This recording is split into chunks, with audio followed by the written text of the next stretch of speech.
আরে গাইস, আমি এত সুন্দর ক্যান্ডেল বানাতে পারি। তো চলো তোমাদেরকেও আমার ক্যান্ডেল বানানো শিখিয়ে দেই। তো ক্যান্ডেলগুলো বানানোর জন্য প্রথমে আমি ঘরে ফেলে রাখা 2 টুকরো মোমবাতির অংশ নিয়ে নিলাম, আর সাথে নিয়ে নিলাম 2টা ছোট্ট ছোট্ট কাচের গ্লাস। আমি এই 2টার ভেতরেই ক্যান্ডেল বানাবো। আর আমি ক্যান্ডেলে যেটার ভেতর আগুন ধরাবো তা আমার কাছে ছিল না, তার জন্য ঘরমুচিনি থেকে 1 টুকরো রুশি কেটে নিলাম। আর একটা ছোট বাটিতে করে একটুখানি তেল নিয়ে তার ভেতরে সেই রুশি 2টাকে রেখে দেব।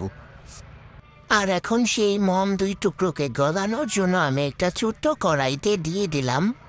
আর এখন এটাকে চামচ দিয়ে আস্তে আস্তে করে 2 মিনিটের মধ্যে গলিয়ে নেব। আর গলানো সেই মোমকে আমি গরম অবস্থায় সেই কাচের গ্লাসের ভেতর দিয়ে দিলাম।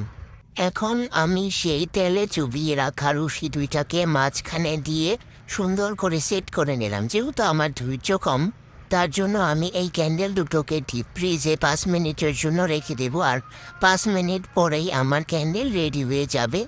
মাশাল্লাহ মাশাল্লাহ, আমার ক্যান্ডেলগুলো এত সুন্দর হয়েছে দেখতে। দেখো কত সুন্দর হয়েছে। এখন আমি এই কাগজগুলোকে উঠিয়ে নেব আর আমার ক্যান্ডেলের ভেতর আগুন ধরিয়ে দিলাম। আরে বাহ গাইস, দেখছো কত সুন্দর হয়েছে মাশাল্লাহ। তোমরাও কিন্তু এইভাবে তাড়াতাড়ি করে বানিয়ে নিতে পারো ক্যান্ডেল।